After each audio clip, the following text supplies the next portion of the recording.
여러분 안녕하세요. 지금부터 10월 마지막 주일 예배를 시작하도록 하겠습니다.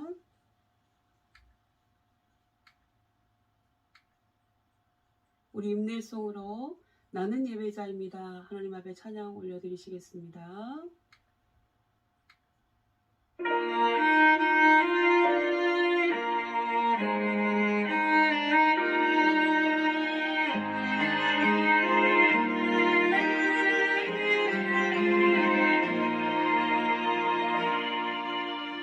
나는 하나님을 예배하는 예배자입니다.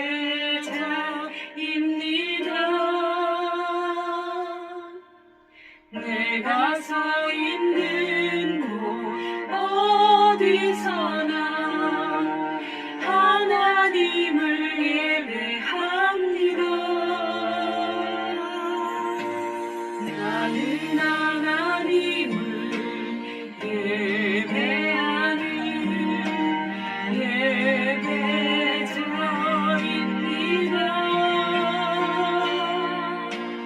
내가 서 있는 곳 어디서나 하나님을 예배합니다. 내 영혼 거룩한 은혜를 향하여 내 마음 완전한 하나님 향하여 이곳에서 바로 이 시간 하나님을 예배합니다.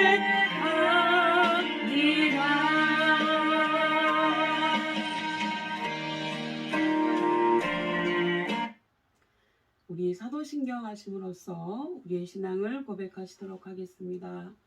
다 같이 한 목소리로 고백하겠습니다. 나는 전능하신 아버지 하나님 천지의 창조주를 믿습니다. 나는 그의 유일하신 아들 우리 주 예수 그리스도를 믿습니다. 그는 성령으로 잉태되어 동정녀 마리아에게서 나시고 본디오 빌라도에게 고난을 받아 십자가에 못 박혀 죽으시고 장사된 지 사흘 만에 죽은 자 가운데서 다시 살아나셨으며 하늘에 오르시어 전능하신 아버지 하나님 우편에 앉아 계시다가 거기로부터 살아있는 자와 죽은 자를 심판하러 오십니다.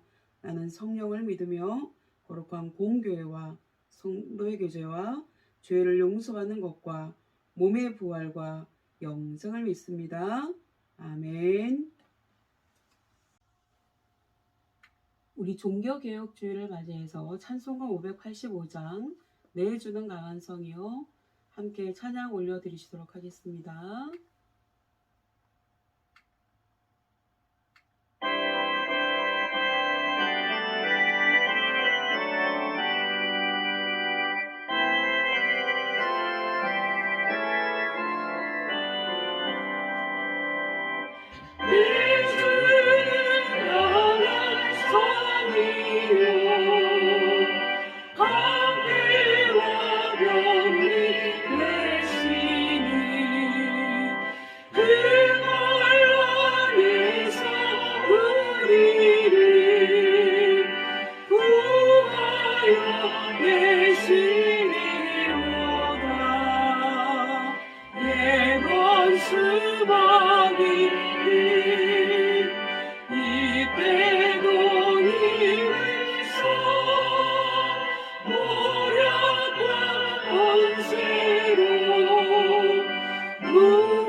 겁내지 말고 서거라 진리로 이기리로다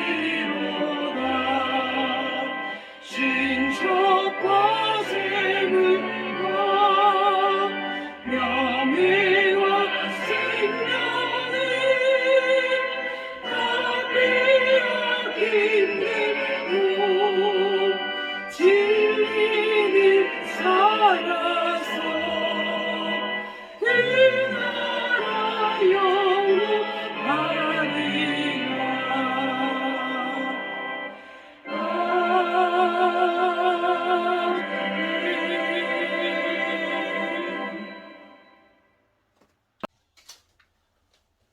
이제 하나님 말씀 봉독하도록 하겠습니다. 신약성경 311페이지 신약성경 311페이지 예배소서 2장 8절에서 10절까지의 말씀입니다. 예배소서 2장 8절에서 10절까지의 말씀 제가 한 절, 여러분들이 한 절, 이렇게 다 같이 세 절이니까 이렇게 읽도록 하겠습니다. 먼저 제가 봉독하겠습니다. 이것은 하나님의 말씀입니다. 너희가 그 은혜를 인하여 믿음으로 말미암아 구원을 얻었나니 이것이 너희에게서 난 것이 아니요 하나님의 선물이라. 행위에서 난 것이 아니니 이는 누구든지 자랑치 못하게 함이니라. 함께요. 우리는 그의 만드신 바라 그리스도 예수 안에서 선한 일을 위하여 지으심을 받은 자니 이 일은 하나님이 전에 예비하사 우리로 그 가운데서 행하게 하려 하심이니라. 아멘. 기도하겠습니다. 오늘 종교개혁 기념 504주년을 맞이하여 하나님 앞에 우리 모두가 만인 제사장이 되어서 예배하며 기도드릴 수 있게 하심에 감사드립니다. 바라옵기는 이제 우리나라에도 일상의 회복을 이야기하는 이때에 우리 민간 군성교사들의 부대 출입도 자유로워질 수 있는 은혜를 허락해 주옵소서. 또한 많은 부대가 통폐합되고 새로 개편되는 과정에서 그곳에 교회가 배제되는 악한 일이 발생하지 않도록 은혜 내려 주옵소서. 날마다 도우신 하나님께서 이 나라와 우리 민족, 우리 부대와 가정, 그리고 우리 교회를 지키시며 우리 각자에게 은혜를 베풀어 주시옵소서. 이 시간도 성령님께서 우리 가운데 찾아오셔서 우리에게 친히 말씀하여 주옵소서. 감사드리고 사랑이 풍성하신 예수님의 이름으로 기도드리옵나이다.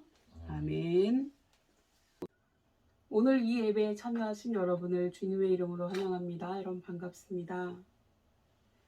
매년 10월 마지막 주일은 전 세계에 있는 모든 교회가 종교개혁 주일로 지키는 날입니다. 그래서 종교개혁 504주년을 맞은 오늘 우리는 종교개혁을 해야만 했던 그 당시 시대상과 오늘의 우리의 현실을 감안해서 종교개혁과 오징어 게임이라고 하는 제목으로 함께 은혜를 나누고자 합니다. 1517년 10월 30일 당시 독일의 무명 수도사이며 청년 신부였던 말틴 루터가 비텐베르크 성당 정문에 95개 조항의 선언문을 붙임으로써 종교개혁이 본격적으로 시작되었습니다. 종교개혁을 영어로는 리포메이션이라고 합니다. 여러분 이게 무슨 뜻이에요? 개조한다라고 하는 뜻이죠. 이렇게 종교개혁은 초대교회의 순수성에서 벗어나 잘못된 것을 개혁해서 다시 초대교회로 되돌아가자고 하는데 그 의의를 두고 있습니다. 마귀가 지배하는 이 세상은 늘 불의와 불법과 불공정이 만연합니다. 그래서 그러한 부분을 고치시고 우리를 사랑과 평화가 가득한 천국으로 인도해 주시기 위해서 하나님의 아들이신 예수님이 이 땅에 내려오셨습니다. 그리고 최초의 교회는 바로 이 예수님을 따르는 모임으로부터 출발합니다. 그러나 그렇게 시작된 교회 역시 세월을 거치면서 마귀와 타협을 하기 시작합니다. 그것이 중세 기독교의 모습이었고요. 그래서 예수님이 처음에 만드셨던 초대교회의 신앙으로 돌아가자고 외치며 일반 성도들에게는 성경조차 보급하지 못하게 하였던 천주교회를 향해서 성경적인 신앙 부흥을 이끌었던 사람이 바로 종교개혁자 말틴 루터입니다. 이렇게 말틴 루터가 결정적인 계기를 가져다 주었지만 교회사를 연구해 보면 루터 이전에도 여러 나라에서 뜻 있는 하나님의 사람들이 개혁운동에 헌신한 것을 찾아볼 수가 있습니다. 기독교회사를 살펴보면요, 존 위클리프나 존 후스 같은 분들은 사상적인 개혁을 이끌었고요. 사보나 놀라는 도덕적인 개혁을 하였고, 보나드나 타울러, 데카르타 같은 사람들은 심리적인 개혁에 착수해서 활동하였습니다. 그리고 루터나 존 칼빈 같은 이들은 이런 운동보다 효과적이고 광범위하게 활동한 사람들이었는데, 그들은 이전의 사람들이 준비해 놓은 시대에 태어났기 때문에 개혁을 완성한 사람들이라고 말할 수 있습니다. 그러면 이제부터 종교개혁이 일어나게 된 요인, 그리고 루터의 95개 조항의 종교개혁의 내용, 그리고 그의 공헌에 대해서 말씀드리도록 하겠습니다. 맨 먼저 종교개혁이 일어나게 된 요인이 무엇일까요? 그것은 도덕적인 데 요인이 있었다고 하는 것입니다. 종교개혁은 갑자기 일어난 것이 아니고 그 전부터 원인이 있었습니다. 먼저 신부들의 독신 생활이 자연스럽지 못했는데 그 중에는 성직자로서 육체의 본능과 싸워 이겨서 깨끗하게 지낸 사람도 있기는 했습니다. 그렇지만 그 당시에 많은 신부들이 이중 생활을 하면서 도덕적으로 타락하게 살았습니다. 즉 처녀와 미망인, 유부녀, 심지어는 수녀들과 더불어 불륜관계를 맺어서 사생아를 낳고 수녀원에서 몰래 키우게 되었습니다. 이게 바로 그 고아원의 원조라고 합니다. 그리고 심지어는 그 사실을 숨기기 위해서 영아를 살해하는 죄악을 범하기도 했습니다. 또한 교황 이노센트 8세는 많은 유부녀들과 불륜관계를 가져서 16명의 아들을 낳았고, 교황 피우스 3세도 누이 동생을 정부로 삼아서 배륜적인 삶을 살았습니다. 그러나 이렇게 추한 생활 속에서도 교황의 직을 여전히 수행하였기 때문에 이와 같은 도덕적인 부패가 종교개혁을 일으킨 요인이 되었다고 하는 것입니다. 그리고 두 번째는요, 지적인 요인입니다. 1350년에서 1500년을 문해부흥시대, 르네상스 시대라고 합니다. 중세시대는 천주교가 오랫동안 모든 학문을 장악하고 있으면서 진리를 왜곡하는 그런 시대였으며, 지구가 돈다고 하는 지동설을 주장한 과학자 갈릴레오를 이단자로 몰아서 투옥한 것도 바로 이때였습니다. 그런데 문해부흥 운동이 당시의 지적부흥의 근본적인 변화를 가져왔다고 하는 것입니다. 문해부흥으로 학문을 탐구하는 학구열이 높아져서 교부신학과 성서 언어, 히브리어 헬라어 연구에 몰두하게 되어서 종교개혁의 사상적 배경을 제공하게 된 것입니다. 즉 문해부흥으로 많은 사람들이 어두운 눈을 뜨게 해서 모순된 교부들의 학문적 기초를 흔들어 깨우쳤는데, 결국 이러한 도전이 종교개혁을 일으키게 되었다고 볼 수 있습니다. 그리고 세 번째는요, 사회적인 요인입니다. 십자군 전쟁 후에 봉건사회가 무너지고 상업이 발달하게 되었고, 농업경제가 상업경제로 옮겨가는 과정에서 사회의 구조적인 변화가 일어났습니다. 당시 스페인이나 프랑스 같은 나라가 로마 교황청의 지배를 받고 있다가 문해부흥 운동으로 민족 독립정신을 살려서 독립국가로 떨어져 나갔기 때문에 로마 교황청의 권위의 역할을 가져오게 되었습니다. 그럼에도 불구하고 로마 교황청이나 각 나라의 사원에서는 백성들에게 과중한 세금을 부과하면서까지 매우 극심한 사치의 생활을 이어나가고 있었습니다. 이렇게 권력과 돈과 시간이 있는 로마 교황청과 신부들은 극에 달하는 부패한 모습을 보여주었는데, 사제인 신부가 대낮에 포도주에 만취해서 교차로 한복판에 벌렁 누워서 추태를 부리는 장면은 그 당시에 흔하게 볼 수 있는 장면이었다고 합니다. 그리고 당시 로마의 땅 5분의 3이 카톨릭에 속한 땅이었고요. 영국의 3분의 2가 카톨릭에 종속되어 있었고, 영국의 모든 도로는 사원에 드나들기 위해서 만들어진 것이라고 역사책에도 기록하고 있습니다. 이렇게 카톨릭은 외적으로는 왕성하고 부여했을지 모르지만 정신적으로나 영적으로 도덕적으로는 이미 내리막길에 서 있었습니다. 마치 브레이크가 파열된 자동차가 내리막길에 들어선 것 같은 모양이었죠. 바로 이러한 때에 루터가 종교개혁을 일으킨 것입니다. 그리고 결과적으로는 신앙의 부분만이 아니라 자유와 평등과 인권의 부분까지도 개혁을 하는 결과를 가져오게 됩니다. 이렇게 되자 많은 농민들과 서민들이 그를 옹호하였고, 개혁의 불길은 마치 기름을 부은 듯이 번져나가게 되었습니다. 그리고 네 번째는요, 종교적인 요인입니다. 이것이 종교개혁의 직접적인 요인이라고 볼 수 있는데요. 1515년 당시 노왕 네오 10세가 100년이 되어도 완공되지 못하고 있는 로마의 성 베드로 성당 마무리에 온 신경을 집중하고 있었습니다. 이때 엄청난 규모의 교황청 살림 비용뿐만이 아니라 성당을 짓는 데 드는 많은 돈이 필요했습니다.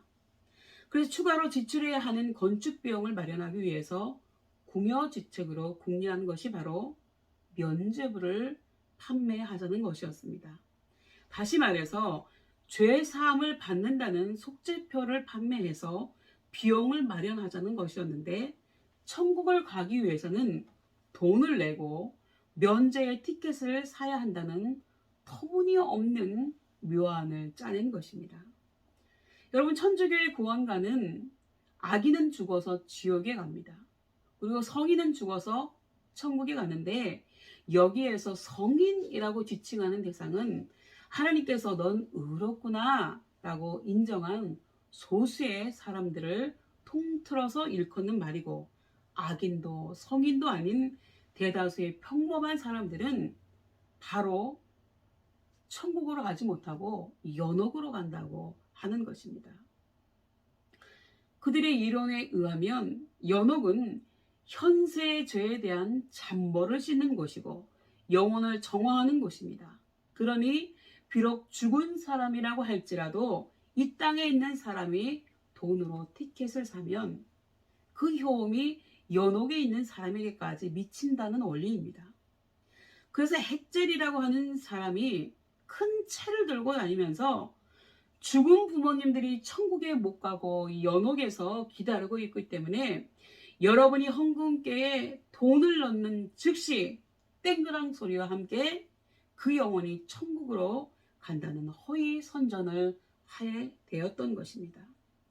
종교개혁을 일으켰던 당시 수도원 신부였던 마르틴 루터는 명석한 두뇌와 남다른 신앙 양심을 가진 사람으로서 이와 같은 교황청의 면죄부 판매를 보면서 도저히 용납할 수가 없었습니다. 그래서 종교개혁을 일으키는 도화선이 되었던 것입니다. 그리고 두 번째로 마르틴 루터의 95개 조항의 질의 핵심 내용에 관한 것입니다. 루터의 주장은요, 돈 주고 사는 면죄부를 가지고는 죄를 속죄받을 수 없으며 연옥이라 하는 곳도 존재하지 않을 뿐더러 설령 존재한다고 할지라도 돈으로 산 면죄부를 가지고 연옥에 있는 영혼을 구원할 수 없고, 이미 회개한 사람은 이미 용서와 구원을 받았다고 하는 것입니다. 여러분, 루터가 살아온 날을 보면 신부가 되기 이전에 법학도로서 법률을 공부하던 사람이었습니다. 그런데 그와 함께 길을 가던 친구가 벼락을 맞아서 자기가 보는 데서 즉사하는 것을 바라보고 너무나 큰 충격을 받게 됩니다. 그리고 나서 인생이 도대체 무엇인가 라고 인생에 대해서 크게 고민하던 중에 성 어거스틴 스톤에 들어가게 되었고 그 후에 전공을 바꿔서 신학을 공부하게 됩니다. 신부가 된 후에 성경을 공부하고 철야 기도와 금식 기도를 드리고 교회 계단을 무릎을 꿇고 올라가는 고행도 해보았습니다. 그러나 마음속에 구원의 확신과 평안의 기쁨은 찾아오지 않았습니다. 그렇게 교회 계단을 무릎을 꿇고 올라가던 어느 날 중간쯤에서 머리에 번개같이 떠오르는 성경 말씀이 한 구절 있었습니다. 이 사람 성경 많이 읽었다고 했잖아요. 그것은 바로 의인은 믿음으로 말미암아 산다고 하는 로마서 1장 17절의 말씀이었습니다. 그는 그때 사람이 성당 계단을 무릎으로 기어 올라가는 고행을 한다고 해서 천국에 가는 것이 아님을 깨달았던 것입니다. 그래서 곧바로 일어나서 독일로 건너가서 오직 믿음으로만 구원을 얻을 수 있다고 외치게 되었습니다. 즉 율법을 지키고 고행을 하는 이런 것을 가지고는 구원을 받을 수가 없고 오직 하나님의 은총으로만 구원을 얻는다고 했던 신약 성경의 많은 부분을 기록한 바울의 이신칭의 신앙을 되찾아서 모든 사람들에게 다시 한번 가르쳐주게 되었는데 이것이 바로 종교개혁의 골자이고 중심 사상입니다. 믿음으로써 의롭게 된다는 거예요. 그리고 이 의롭게 된 사람은 천국에 갈 수 있다고 하는 것이 바로 이 이신칭이입니다. 성경에서는 사람이 어떻게 하면 구원을 받을 수 있는지에 대해서 다음과 같이 분명하게 말씀하고 있습니다. 그 말씀이 바로 오늘 본문의 말씀입니다. 에베소서 2장 8절에서 9절까지의 말씀입니다. 우리 다 같이 한번 읽겠습니다. 너희는 그 은혜에 의하여 믿음으로 말미암아 구원을 받았으니 이것은 너희에게서 난 것이 아니요 하나님의 선물이라. 행위에서 난 것이 아니니 이는 누구든지 자랑하지 못하게 함이라. 이렇게 말씀하고 있습니다. 우리가 구원 얻은 것은요 예수님을 오래 믿었다고 하는 조건 때문이 아닙니다. 여러분, 성경을 많이 알았기 때문도 아니고요, 기도를 잘하고 많이 해서도 아니고 헌금을 많이 내서도 아닙니다. 우리가 구원받은 것은 내가 죄인이고 내 죄를 위해서 예수님이 십자가에서 피 흘려 죽으신 그 공로를 믿음으로써 내 죄가 사함받았고 하나님의 자녀가 되었음을 믿는 것으로 이루어진다고 하는 것입니다. 그리고 마지막으로 종교개혁의 공헌에 대해서 살펴보겠습니다. 종교개혁으로 인해서 첫 번째, 성경 말씀만이 절대적인 권위가 되었습니다. 루터의 종교개혁은 교육적, 경제적, 문화적 측면에서도 많은 공헌을 가져왔다고 말씀드렸습니다. 그는 독일뿐만 아니라 전 유럽에 영향을 끼쳤습니다. 먼저 당시에는 교회가 절대적인 권위였는데 종교개혁 이후에는 성경만이 절대적인 권위를 유지하게 됩니다. 개혁 이전에는 여러 나라 임금들도 교황 앞에 엎드려야만 했습니다. 왜냐하면 교황이 절대 신성을 가지고 있다고 믿었기 때문에 그렇습니다. 그러나 이제 교황도 사람의 아들이고 우리와 똑같은 사람이고 절대 권위는 오직 하나님의 말씀인 성경뿐임을 깨닫게 되었던 것입니다. 그 당시에 성경은 신부들만 읽을 수 있었고 일반 신자들은 성경을 가질 수도 없었습니다. 그나마 신부들은 신도들이 성경을 알아들을 수 없게 라틴어로 읽어 제꼈습니다. 그래서 루터는 라틴어로 된 성경을 독일어로 번역해서 많은 교인들이 읽을 수 있도록 보급하였던 것입니다. 지금도 가장 정확한 문법으로 번역한 성경이 바로 루터가 번역한 성경이라고 합니다. 루터가 내건 95개조 조항을 본 교황 레오 10세는 루터에게 사자적을 거두는 파문장을 보냈는데요. 루터는 많은 사람들이 보는 앞에서 그 파문장을 찢어버렸다고 합니다. 그 당시는 교황의 유세가 하늘을 찌를 듯한 시대였는데 루터가 그 누구도 상상하지 못한 용감한 행동을 한 것입니다. 그리고 나중에 루터는 프레드릭 대제의 옹호를 받아서 천주교의 핍박을 피해 성당에 들어앉아서 성경을 번역했다고 합니다. 라틴어를 독일어로 번역한 그런 작업을 했습니다. 그리고 이것이 결국 복음의 확산을 가져오게 되었습니다.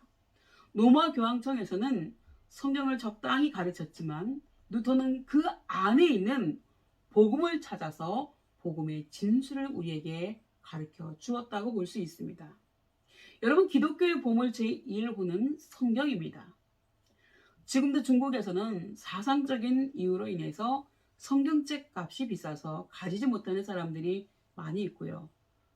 러시아, 구소련에서는요, 성경이 가장 비싼 책이라고 합니다.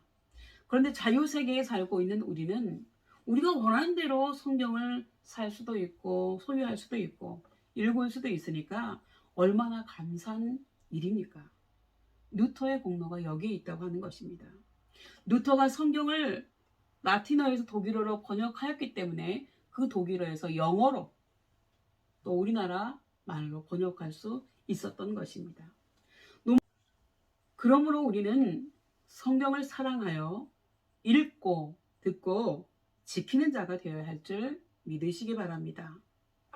그리고 업적 두 번째는요, 오직 믿음으로만 구원을 얻는다는 사실을 가르쳐 주었다고 하는 것입니다.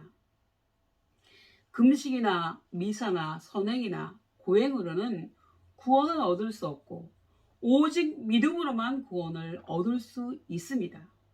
종교개혁의 주요 원리를 살펴보면 다음과 같습니다. 첫 번째는요, 오직 성경, 솔라 스크립추라라고 합니다. 그리고 두 번째는 오직 믿음, 솔라 피데. 그리고 세 번째는 오직 은혜, 솔라 그라시아.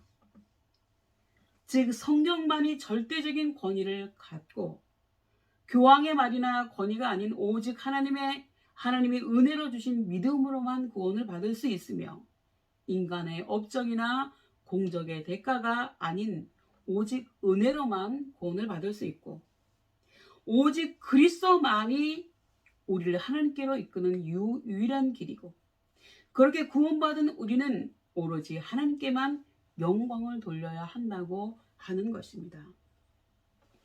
그리고 말틴 루터의 종교개혁 업적 세 번째는요, 믿는 사람은 모두 제사장이라고 하는 사실을 가르쳐 주었습니다. 이게 바로 만인 제사장설입니다. 즉 신부나 목사만 하나님께 죄를 용서해달라고 기도할 수 있는 존재가 아니고 하나님을 믿는 모든 사람들은 모두 하나님께 기도할 수 있고 예배할 수 있는 제사장이 될 수 있다고 하는 것입니다. 여러분, 베드로전서 2장 9절에서는요.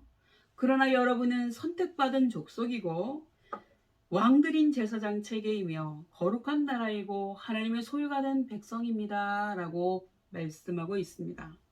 따라서 루터의 주장은 하나님을 믿는 신자들이 다 제사장들이기 때문에 교황만이 우월할 수 없으며 성경 해석권도 신자들이 가질 수 있고 교황만 교회 회의를 소집할 수 있지 않다고 하는 것입니다. 예수님께서 십자가에 못 박혀 영원히 떠나가실 때 하나님과 독대하는 장소인 지성소와 일반 성도들이 출입하는 성소를 구분하는 성소의 휘장, 여기 이 청색이 성소의 휘장입니다. 이 성소의 휘장이 위로부터 아래까지 찢어져서 돌이 되었기 때문에 하나님을 믿는 사람은 누구든지 직접 하나님께로 들어가는 길이 열리게 되는 것입니다. 그렇기 때문에 우리가 죄를 범하였을 때에는 그 자리에 엎드려서 예수님의 십자가의 공로를 의지하고 기도한다면 용서받을 수 있는 것입니다. 천주교처럼 꼭 신부한테 고해성사를 해야 용서받을 수 있는 것이 아니라고 하는 것입니다. 이것이 은혜이고 이것이 복음입니다. 이렇게 우리는 제사장에게 있는 제사권이 있기 때문에 우리 스스로 하나님께 직접 죄를 고백할 수 있고, 우리 스스로 하나님께 기도할 수 있으며, 우리 스스로 하나님의 말씀을 들을 수 있는 제사장이 되었습니다. 이제 말씀을 정리하도록 하겠습니다. 종교개혁 504주년을 맞는 우리는 최소한 다음에 두 가지를 생각할 수 있어야 합니다. 하나는 온갖 희생과 죽음을 각오하면서까지 오직 신앙과 진리를 위해서 종교개혁을 일으킨 루터를 비롯한 많은 개혁자들을 생각하면서 그분들의 용기와 결단을 본받고 이 땅에 그런 개혁자들을 보내주신 하나님께 감사할 수 있어야 되겠습니다. 또 하나는요, 우리도 개혁자들의 신앙을 이어받아서 우리가 개혁해야 될 것들을 개혁해 나가야 할 것입니다. 우리는 나 자신부터 개혁해야 합니다. 지난 9월 17일 미국의 주문형 플랫폼 컨텐츠 서비스 및 제작사인 넷플릭스 시리즈 드라마 오징어 게임이 미국에서 1위를 차지하게 되었습니다. 그리고 10월 초에는 오징어 게임이 넷플릭스의 서비스가 제공되는 83개국 중에서 76개국에서 1위를 차지해서 흥행을 넘어 전 세계에 오징어 게임 광풍을 이어가고 있습니다. 그리고 현재 미국에서 한국으로 오는 비행기 티켓을 상품으로 내건 오징어 게임에 80명을 초대했는데 3,000명이 지원했다고 합니다. 우리는 이렇게 전 세계를 강타하고 있는 오징어 게임 속에 나타난 기독교의 이미지를 통해서 다시 한번 우리를 돌아볼 수 있어야 합니다. 친절한 금자씨, 밀양, 세자매에서는 완곡한 표현과 메시지를 통해서 기독교 신앙의 위선을 고발하였다면 오징어 게임에서 보여준 기독교 신앙에 대한 비판은 경고의 수준을 넘어 생과 사를 가르는 시점에서의 기독교 신앙의 위선을 지적하고 있습니다. 친절한 금자씨와 밀양, 세자매에서 표현했던 잘못된 신앙인들의 모습을 극히 일부의 잘못된 교인들로 치부하며 애써 외면해 왔던 것이 우리의 현실입니다. 하지만 오징어 게임의 등장으로 우리는 외면할 수 없는 현실 앞에 서 있음을 인식해야 합니다. 불편하지만 부정할 수 없는 현실임을 인정해야 한다고 하는 것입니다. 어디서부터 이런 기독교 혐오와 왜곡이 시작되었는지 정확하게 알 수는 없지만 이제는 더욱더 분명하고 선명해졌다고 하는 것입니다. 우리는 그동안 세상이 기독교 신앙에 대해 어떤 시각으로 바라보고 있는지 우리 스스로 외면해 왔을 뿐입니다.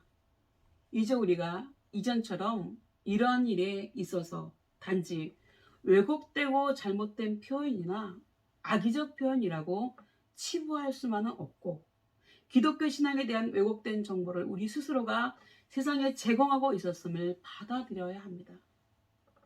그러나 이런 현실을 받아들이지 못하고 자성하지 못한다면 기독교 신앙은 가장 혐오스러운 유선자들의 집합체로 인식될 가능성이 매우 크다고 하는 것입니다. 우리가 기독교 신앙에 대한 평가를 세상에 맡길 필요는 없지만 세상이 기독교 신앙에 대해서 어떻게 인지하며 인식하고 있는가에는 관심을 기울여야 한다고 하는 것입니다. 그렇기 때문에 우리는 개혁을 해야 합니다. 첫 번째, 세속화된 우리의 모습을 개혁해야 합니다. 교회를 다니며 예수님을 믿는다고 하는 나 자신을 볼 때 이미 세속화되어서 세상 사람들과 다를 바 없이 세상의 유행을 따라서 허영, 허세, 낭비, 허망한 생각 등을 가지고 살아가고 있지는 않느냐고 하는 것입니다. 그러나 우리는 이러한 것들을 버리고 세상과 차별화된 성도답게 살아야겠습니다. 로마서 12장 2절에서는요. 너희는 이 세대를 본받지 말고 오직 마음을 새롭게 함으로 변화를 받아 하나님의 선하시고 기뻐하시고 온전한 뜻이 무엇인지 분별하도록 하라고 말씀하고 있습니다. 그리고 두 번째는 우리의 정직하지 못한 면도 개혁해야 합니다. 하나님께서 나를 세워주신 그 자리, 그 직책에서 주변 사람들에게 성실성이나 책임감이나 정직성에 있어서 인정받는 사람, 존경받는 사람, 사랑받는 사람이 되어야 합니다. 나의 말, 나의 약속이라면 보증수표처럼 100% 믿을 수 있는 그런 사람이 되어야 한다고 하는 것입니다. 그리고 세 번째로는요, 우리의 게으른 면도 개혁해야 합니다. 로마서 12장 11절 말씀에는 열심을 내어 게으르지 않도록 하십시오. 영 안에서 불타서 주님을 섬기십시오 라고 하였습니다. 내가 마땅히 해야 될 모든 일에 있어서 부지런함과 열심과 열정으로 내가 그리스도인임을 나의 삶을 통해서 행동과 실천으로 나타내야 한다고 하는 것입니다. 우리가 그렇게만 한다면 우리는 개혁신앙을 이어받은 개혁자들이 되는 것이고 진정한 크리스천임을 증명하는 것인 줄 믿으시기 바랍니다. 이런 은혜가 우리 모두에게 함께 하시기를 예수님의 이름으로 축원합니다. 기도하시겠습니다. 하나님, 오늘 우리가 무탈하게 종교개혁 504주년을 맞이하게 하시니 감사드립니다.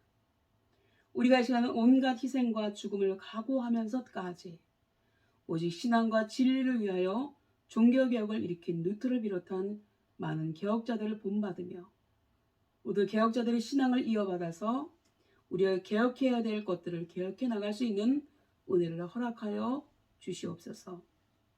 우리 속에 습관되어 버린 모습들을 개혁하게 하시고 정직하지 못한 모습도 게으른 모습도 개혁해 나갈 수 있는 내적인 힘을 허락하여 주옵소서.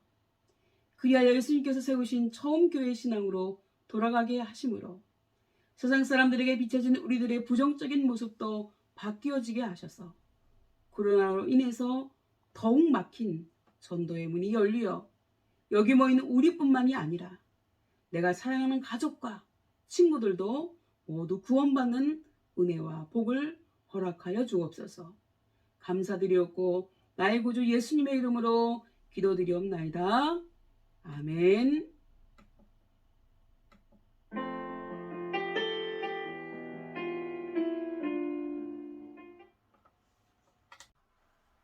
이제 우리 들으신 말씀을 생각하시면서 사람을 살리는 노래 함께 찬양 부르시도록 하겠습니다.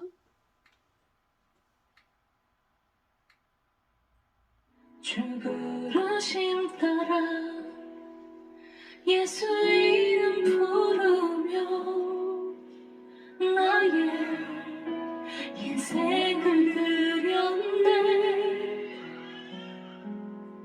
사람들이 이해 못하고 결과 어떠하든지 주만 따라가기 원했네.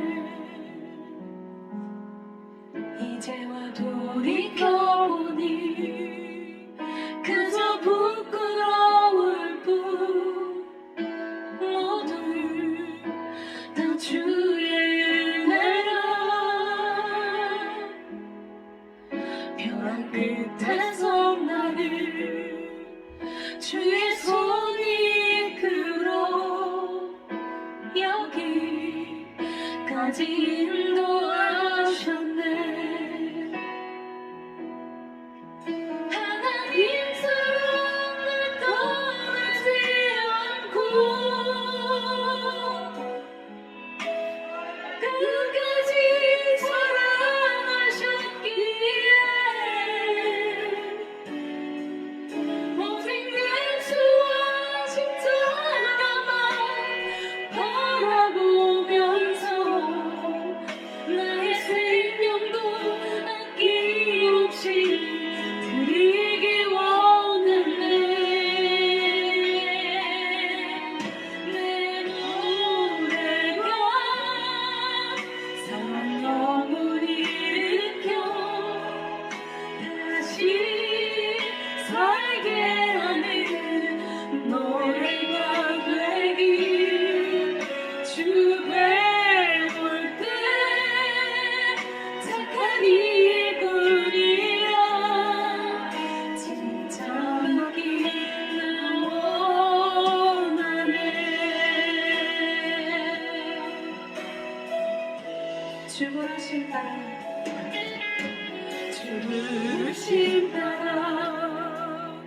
예수 이름 부르며 나의 인생을 드렸네. 사람들이 이해 못하고 결과 어떠하든지 주와 따라가기 원했네. 이제와 돌이켜보니 그저 부끄러울 뿐. 모두 다 주의 은혜라. 벽 끝에서 나를 주의 손이 이끌어 여기까지 인도하셨네. 하나님처럼 날 떠나지 않고 끝까지 사랑하셨기에 오직 예수와 십자가만 바라보면서 나의 생명도 아낌없이 드리기 원했네. 내 노래가 사랑 영원히 일으켜 다시 살게 하는 노래가 되기. 주 배울 때 사탄이 뿐이라 생각이 원하네. 하나님처럼 날 떠나지 않고 끝까지 사랑하셨기에 오직 예수만 십자가만 바라보면서 나의 생명도 아낌없이 드리기 원했네. 내 노래가 사랑 영원히 일으켜 다시 살게 노래가 되기. 주 배울 때 사탄이 뿐이라 칭찬이 원하네. 내 노래가 사랑 영원히 일으켜 다시 살게 하는 노래가 되기. 주 배울 때 사탄이 뿐이라 칭찬받기 원하네.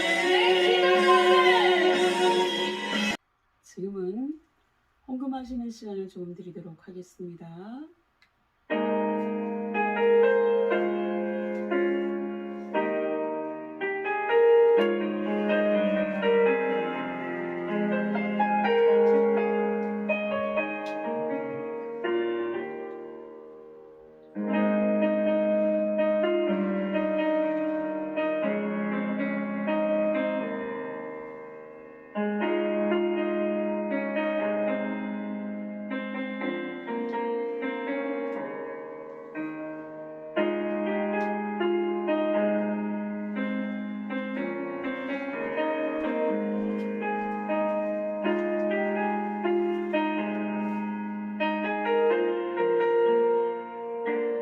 기도하겠습니다.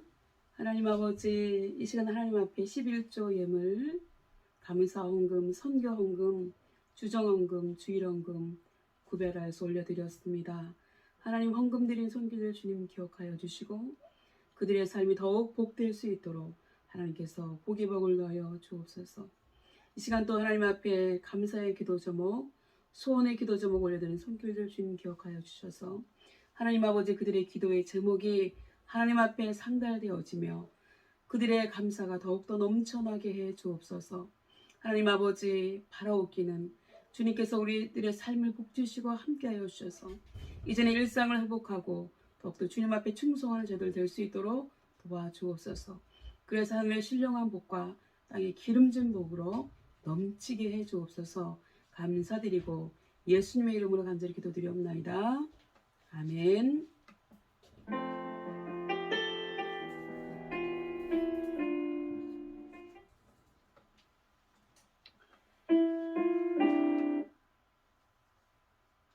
제가 여러분이 예배 드리시기 전에 유병소에 간식과 또 큐티 책자, 마스크 두고 오겠습니다. 여러분 간식하고 큐티 책자는 우리 신우들끼리만 나눠주시고 마스크는 전 부대원들이 돌아갈 수 있도록 한 부대 저희 부대에 1000개를 놓고 올 테니까 그렇게 나눠서 쓰시면 되겠습니다. 이제 기도하겠습니다. 기도합니다. 지금은 우리의 영원한 친구 되시는 우리 주 예수 그리스도의 은혜와 우리 아들도 아낌없이 내어주신 하나님 아버지의 사랑과 어떠한 희생과 고통이 따른다 할지라도 예수님께서 세우신 처음 교회로 돌아가야 함을 깨닫게 하시는 성령님의 감화감동 충만하심이 오직 성경을 중심으로 초대교회의 신앙으로 돌아가자고 외치는 개혁자들의 삶을 본받아서 우리 속에 있는 세속화된 모습을 개혁하며 정직하지 못한 모습도 개혁하고 부지런히 하나님을 섬기기로 소원하고 다짐하는 우리 모든 신우들 머리 위에와 우리의 교회 위에 그리고 우리가 속한 대대와 간부님들 신우들 머리 위에 특히 대대장님과 함께 예배드리는 믿음의 권속들 머리 위에 지금부터 영원까지 함께 계시기를 간절히 축원하옵나이다. 아멘. 예배는 마쳤습니다. 여러분 다음 주에 뵙겠습니다.